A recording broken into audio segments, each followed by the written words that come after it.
Coming up on Lexington Now, an update on Town Branch Commons, affordable housing, and Bluegrass Double Dollars is back. This and more up next on this week's edition of Lexington Now.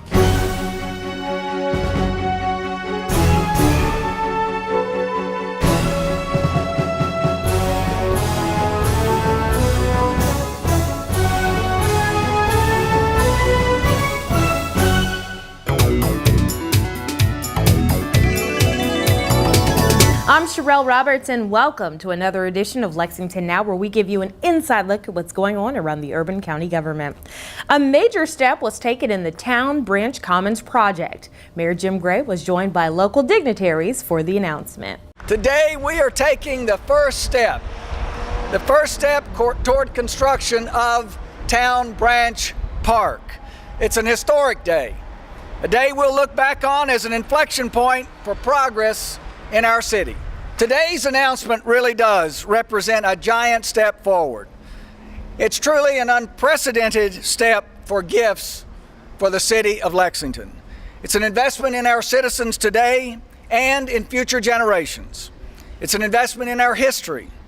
Town Branch was the original water source around which the city was founded and settled 242 years ago in 1775. It was here for the past, it's here for the present, and it will be here now for future generations. Our council members know that when we're doing our jobs, we're not just thinking about today, but we're thinking about tomorrow. And great cities have great parks, great public spaces for all our citizens. This park will be a destination. It will have gravitational pull. The fundraising campaign will soon seek support from the entire community. This park and planning for it is something that everyone can have a voice in, can participate in, and can support. It'll also produce jobs. It will help build our economy. It's a significant investment in quality of life, and quality of life has economic value. It gives Lexington a competitive edge. Quality of life attracts new jobs to Lexington. It also enables businesses already located here to attract top talent and to grow. Ann Bacus is the perfect person to lead this campaign for Town Branch Park. She is an accomplished businesswoman, an outstanding corporate citizen, and she is passionate about her city. There are two basic parts of this unique public-private partnership: Town Branch Greenway and Town Branch Park. The Greenway is a linear park and trail system through downtown Lexington that will connect 22 miles of protected bike and pedestrian paths along the Legacy Trail and the Town Branch Trail. Town Branch Greenway is fully funded, yay, to the tune of $40 million through federal, state, and city grants. The city is leading this effort, and we understand that construction will begin in 2018. Mayor, is that correct? All right. Town Branch Park will be privately funded, world-class signature park located right here in Manchester Street parking lot. We are working closely with the Lexington Convention Center, City of Lexington, and a long-term lease for the park. LCC has been absolutely fantastic to work with on this project. The Convention Center and the park are a perfect complement that will lead the economic growth and development of downtown Lexington.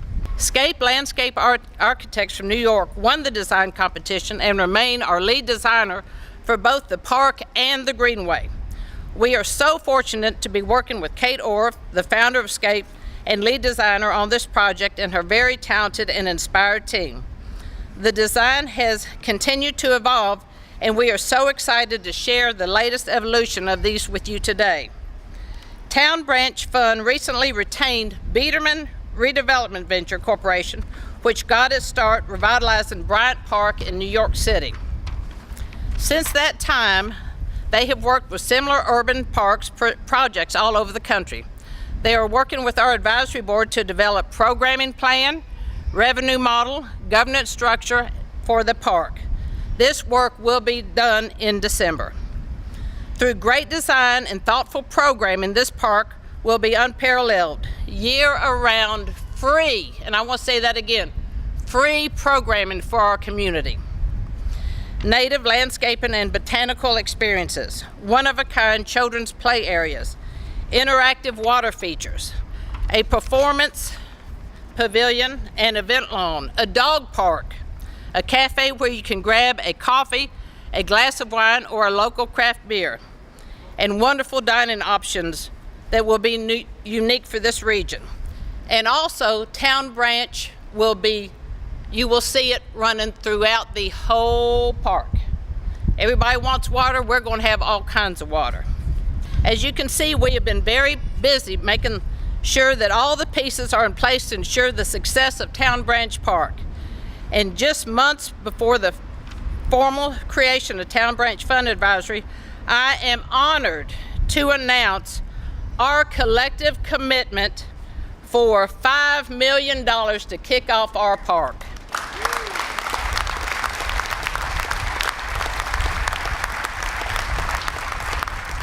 Thank you to the Town Branch Fund Advisory Board. We couldn't do this without you guys. Mayor, couldn't do it without you, your family as well. You all gave so much. Bluegrass Community Foundation, James Graham Community Foundation, and for being early in the project. It is my sincere hope that you all would join me as we work to bring our beautiful countryside into our city. Thank you so much for coming, everybody. The Town Branch project furthers the deep and essential bond between our city and UK, whose destinies are intertwined. And creating a great park in downtown Lexington will elevate the city and the university. It will be a special place, a place of unparalleled beauty, where all elements of city life and university life can come together through arts, recreation, culture, health, and more. The progress being announced today underscores the steadfast commitment in place toward making this park a reality. I am gratified to be part of it alongside the many community volunteers and Lexington leaders. For more information about this project, you can visit the website townbranchcommons.org. Mayor Jim Gray also joined officials from the Urban League to announce a step forward in Lexington's affordable housing initiatives. There's probably not a project in this community for affordable housing that Don Ball hasn't touched somewhere. But Don Ball was tremendous in helping us. When we built some of our first units, Don Ball's construction company assisted us. Moving forward to about 2006, due to the changes in the market, we made a shift from affordable to rental. That's when we started to build rental units, which brought us to where we are today, 101 units, 50 multifamily, 50 scattered, and 51 multifamily for seniors in our Russell and Lyric, the project down behind the Lyric Theater, Elm Tree Lane. Partners who brought us through that phase, Kentucky Housing Corporation, Lexington Urban County Government through the Affordable Housing Trust Fund, Central Bank, United Way of the Bluegrass, PNC Foundation, Toyota Motor Manufacturing, LG&E, Community Trust, First State Financial, Traditional Republic, Cumberland Valley, Chase, Ball Homes, and Beacon Properties. To all of them, we say thanks and our deepest appreciation for being the wings, for the wind under our wings, as we've gone forward and done what we've done with affordable housing. I close by saying what's most important to Norman and I was that to those investors that we've given you a meaningful return on it. And to this community, you've heard the saying, the gifts that keep on giving. We hope that what we're leaving behind as units will keep giving to this community. Thank you all very much for for all of the support that you've given us. Now I'm going to turn it over to Norman. Norman's going to talk to you a little bit about what he does on a day-to-day basis. My job is simple. I try to chase down the money, and then we get it to the point where you got to make it go from concept to reality, and that's when I give it to Norman and say, I will see you at closing. Hello, my name is J.D. Parker. I'm a Marine Corps veteran, as Mr. Franklin stated, and I consider it an honor to be a part of the effort to revitalize this beautiful city of ours. Many of you may not know, some of you may know, you may have traveled, but we have one of the best Department of Veterans Affairs systems here in Lexington, Kentucky. Very veterans friendly, and an individual can get help at Leestown or Cooper with minimal waiting times. Every time I've gone over there, I've not waited. So this is a really veteran friendly city. I take my hat off to Mayor Gray, as well as the city council and all of the leaders for a city like this, because if a veteran and his family, they're willing to work hard, make the necessary sacrifices, you can do well and come back and reintegrate into civilian life in this city. So I'd like to thank you all for that.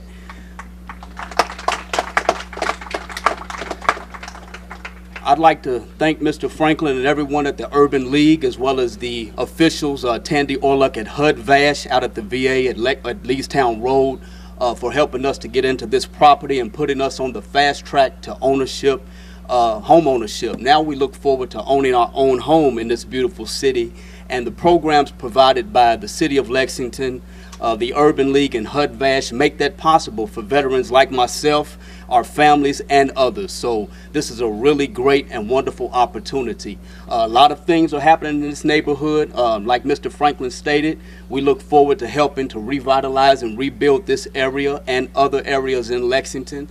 And if you know a vet or his family, refer them. If you have a business, hire a vet. We're hard workers.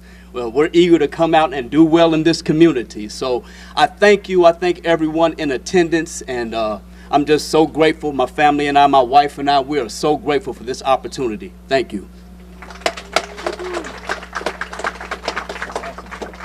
I see Councilmember James Brown is up here, of course, and Councilmember Joe Smith is out here. I see Commissioner Chris Ford.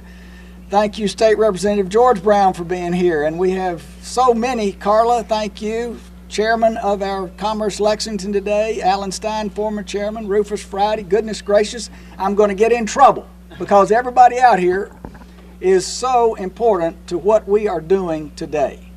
This is a real accomplishment. PG, I don't know what we'd be without the Urban League. Nobody knows. There we go.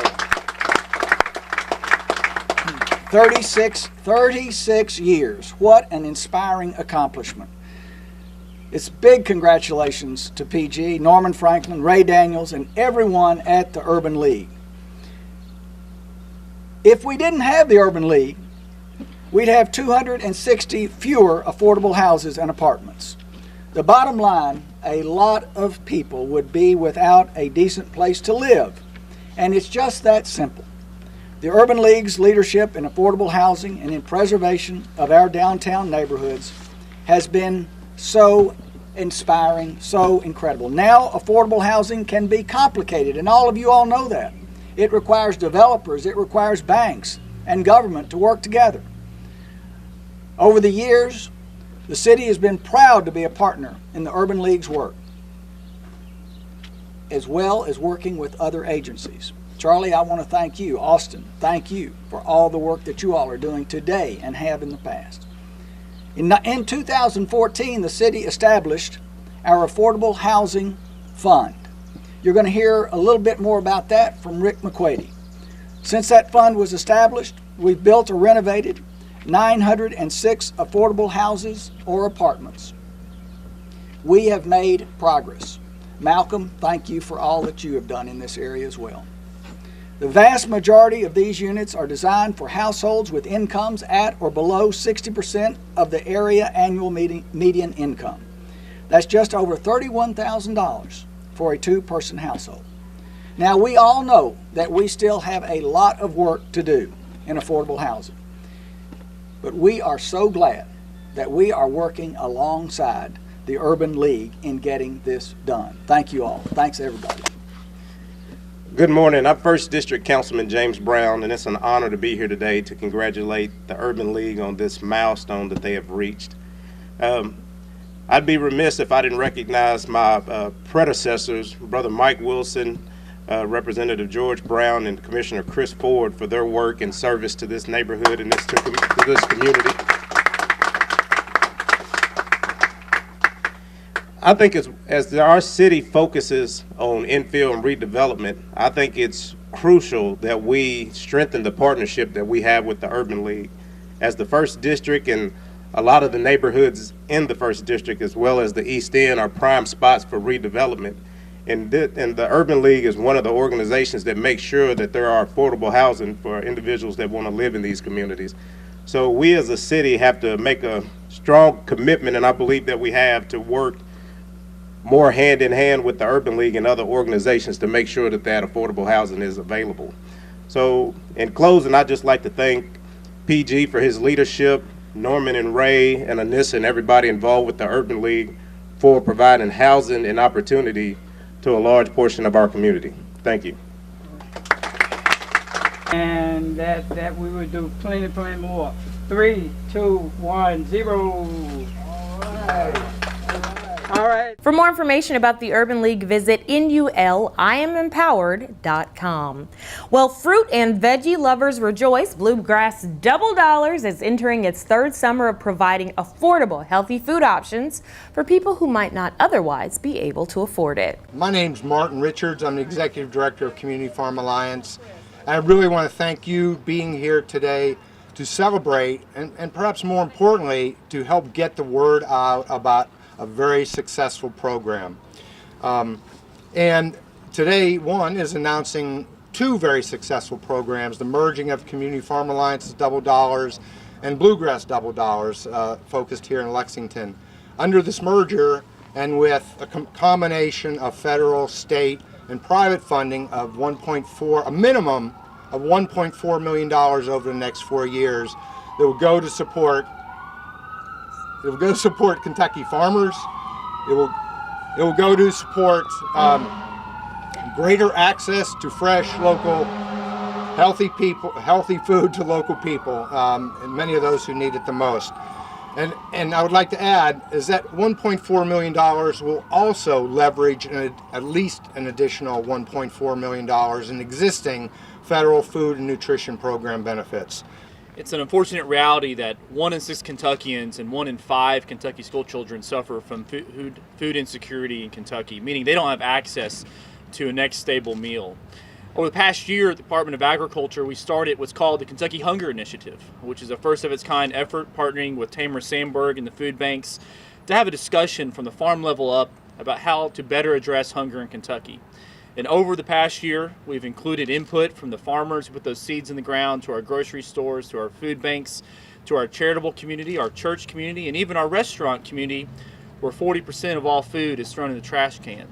As a farm kid from Central Kentucky and representing an industry in a state that's blessed with a food abundance, we can do a better job. And one of the components of the Hunger Initiative is to help support programs that we know that are working well. And one of those, as we traveled the state, that kept coming up was Double Dollars. Double Dollars is a program that helps give those food insecure folks and those who may need a little help the opportunity to visit their local farmers markets and buy fresh, nutritious food for their family, oftentimes with an extra dollar or so in their pocket. We're proud that the Governor's Office of Ag Policy has helped fund this with over $200,000 again this year. It's a program that we support at the Department of Agriculture because it's a win-win-win. It's a win for those who need the food, it's a win for the farmers, and it's also a win for Kentucky Proud. Because if given a choice, I know that those among us who are less fortunate would always rather get something fresh and nutritious off a Kentucky farm than something in a box or in a can. So Martin, Mayor, we want to congratulate you all. This is one of over 40 locations across the state which accept Double Dollars. We're hoping to expand that and make us all proud as we continue to promote Kentucky Proud food across the state. Thank you. Martin, thank you so much. Commissioner, great to have you here in Lexington again. This is a beautiful morning in the city. I want to welcome Vice Mayor Steve Kay, who joins us this morning. we also want to thank John Wyatt, Steve Doan, Shannon Jones, and Jason Whittis. You'll be hearing from all of them, as Martin said, in just a minute. But before I go much further, I want to also acknowledge Ashton Potter Wright. Ashton, hold your hand up. You got a big shout out there. Ashton works in our office as food coordinator for our own Farm to Market initiative. And I see firsthand her drive and her passion and her aspirations. Her desk is about 3 feet from mine, and I see that every single day. And we've had some remarkable achievements, and Ashton, I want to thank you for that. The Commissioner's announcement just now of Kentucky Double Dollars is a real plus for our city and for the region and for the whole state. It helps low-income Kentuckians, farmers, and the local food economy. It's a real win-win. We all join the winner's circle in this one. This program is an outgrowth of one started here in Lexington back in 2015 as part of the Bluegrass Farm to Table program that I mentioned just a minute ago. That program, called Bluegrass Double Dollars, provides financial incentives to low-income families to help them buy fresh Kentucky-grown products. It's made nearly $40,000 available for participants of the state's Supplemental Nutrition Assistance Program to purchase directly from Kentucky farmers. We're so pleased to partner with Community Farm Alliance to scale this program up and take it to more families in the whole state.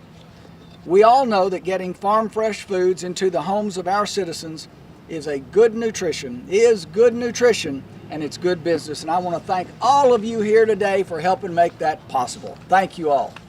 I asked to say a few words because I wanted to let people know that this is the kind of program that really started with a few people in Lexington talking about what kinds of things would make a difference for the health of the community, for the economic well-being of our farm community, and generally what would be good for the city. And out of that grew an interest in having a person who ended up being Ashton Potter Wright, who would work in the city to generate exactly these kinds of programs. And what I find interesting about it is that it's easy to have good ideas. I often say ideas are cheap.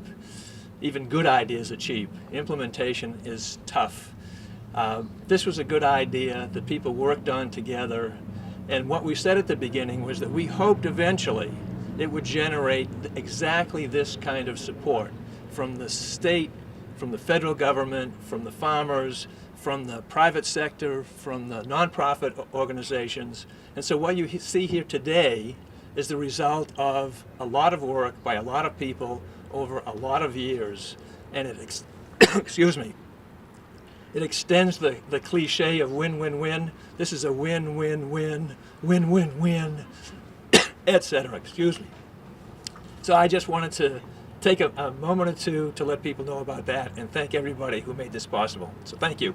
We're so proud to be as a founding partner of the Bluegrass Double Dollars. We're glad to see how well this program's taking off. It's as Steve said there, it's a win-win situation for the farmers and for the recipients of the SNAP and the WIC program.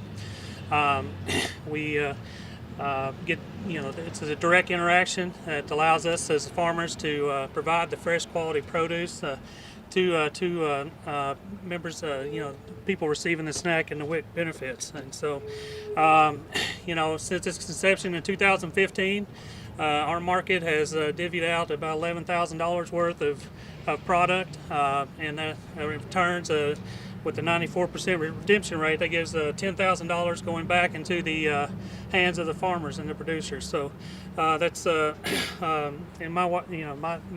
that's a good return on investment, and so we really do look forward to this program taking off even more. So thank you to all those the efforts to getting this program up and running, and hopefully Lexington Farmers Market's here to help to support that as any way possible. And so we ask that everybody take advantage of it, and as you can see today, the market's open, and come on down. So.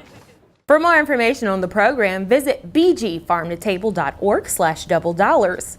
And coming up after the break, we'll introduce you to Tilly, the Vaporwake dog.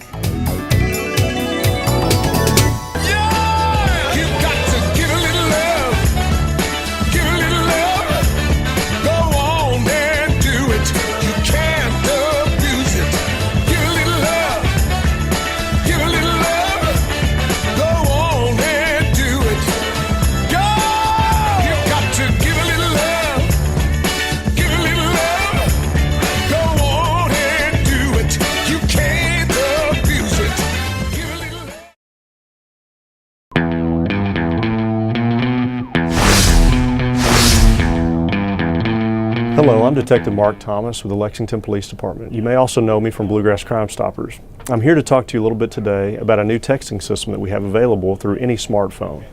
In the body of your message, you can text LexPD plus your tip to crimes.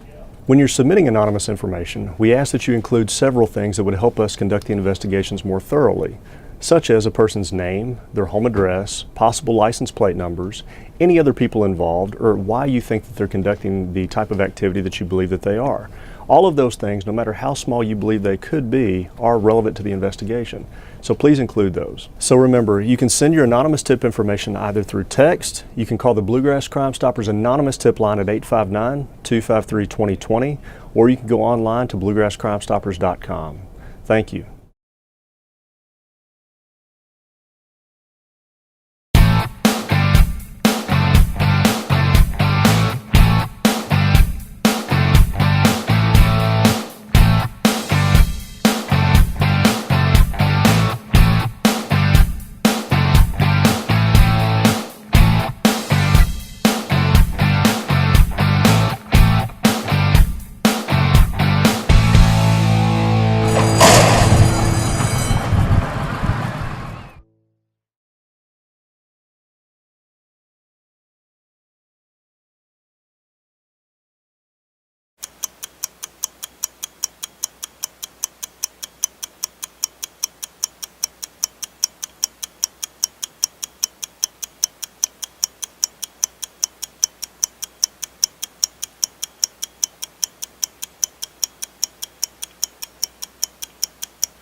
Cigarette butts are the #1 most littered item in Lexington. Filters in cigarettes are not biodegradable like an apple core.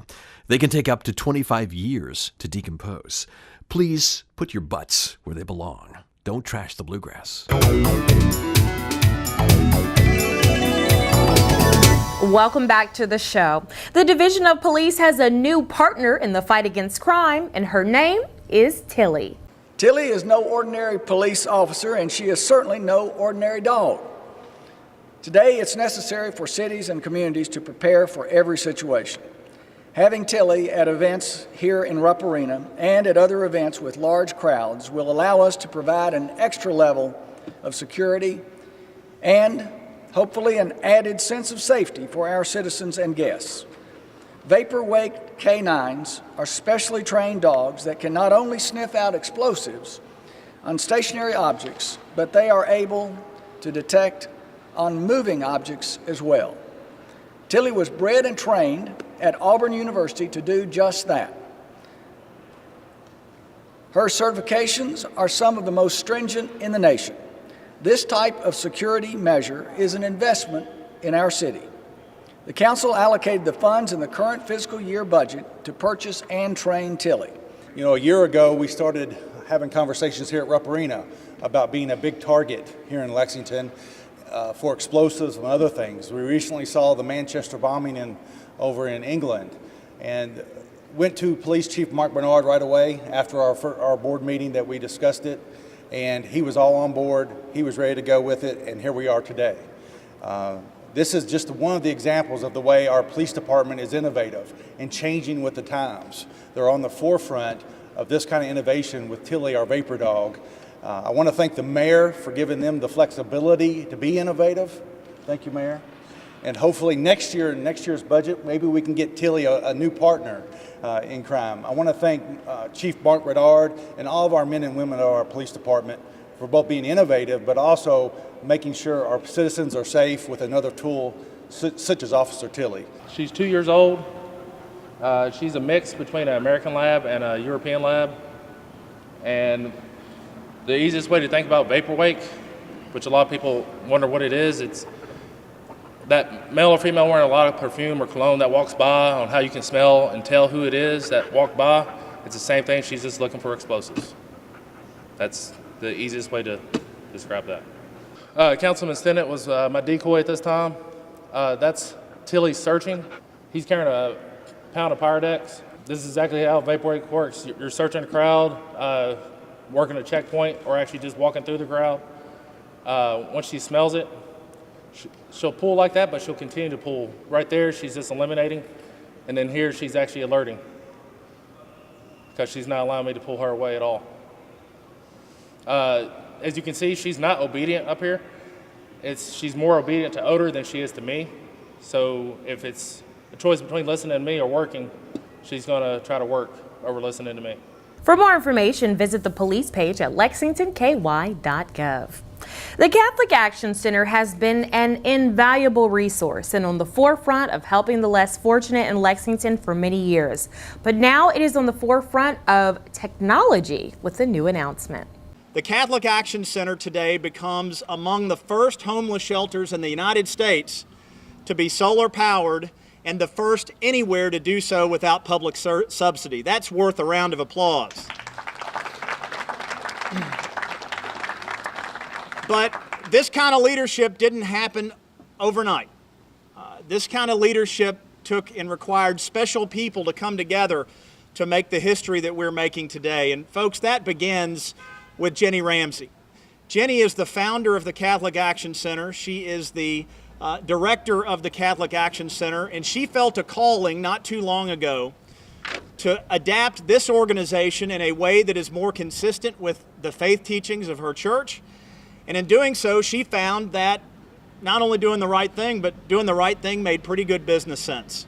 So we're here celebrating not just an initiative that is consistent with the teachings of the Catholic Church and all of Christianity and other faiths, but we're here to celebrate a business decision that will help this critical social service agency expand their mission and even better serve the poor of this community. And that truly is historic. It is truly iconic, and it is truly transformative. When you have an initiative like this, that's brought together not by big government leaders or the wealthy in our community, but just a collection of folks who say that we can do better. We can do better morally, we can do better financially, and we can do better in our service to our fellow man. But this journey to being able to uphold the care of our creation has been within us since we began. We spent 18 years with bubble gum and tape keeping things together, but now in this building, when we were told this is perfect for solar, we said that's part of the call. So we're proud and pleased to be able to live out that call in one other way, and also to save a ton of money, you all. So those of you who write checks, keep writing them, but know that they're being subsidized by the good Lord and His Son. Excellent. Thank you. As this heat comes down on us this afternoon, and as we're translating that into solar, I promise you all that I will remember the 5 B's of public speaking. Be brief, brother, be brief. All right. You all have heard the language already today, and it's so accurate. Innovative. Leadership. What the Catholic Action Center has always been about is leadership. And as the rain starts to come down on us, I'm going to punctuate everything that has already been said and then say to Adam that I think the tours will begin. Is that right? Yes, sir. All right. 2 thumbs up for everything that's being done here. I want to say thanks to Council members Angela Evans and Kathy Ploman and Richard Maloney for being here as well. Thank you all. Well, it's going to be a bit of a slower week coming up with the Independence Day holiday, but there's still plenty going on in the Urban County government, including this week's council meeting being televised on Thursday evening. You can catch it as well as our other programming on Channel 3 or online at lexingtonky.gov. Well, that is all for this week's edition of Lexington Now. We'll return next week with more news from your urban county government.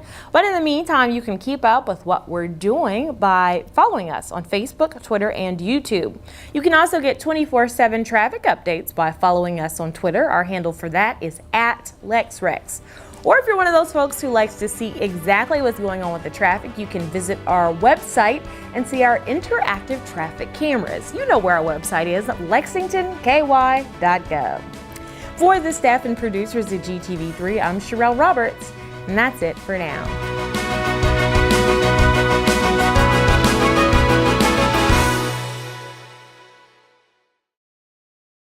The preceding program was produced through the facilities of GTV3.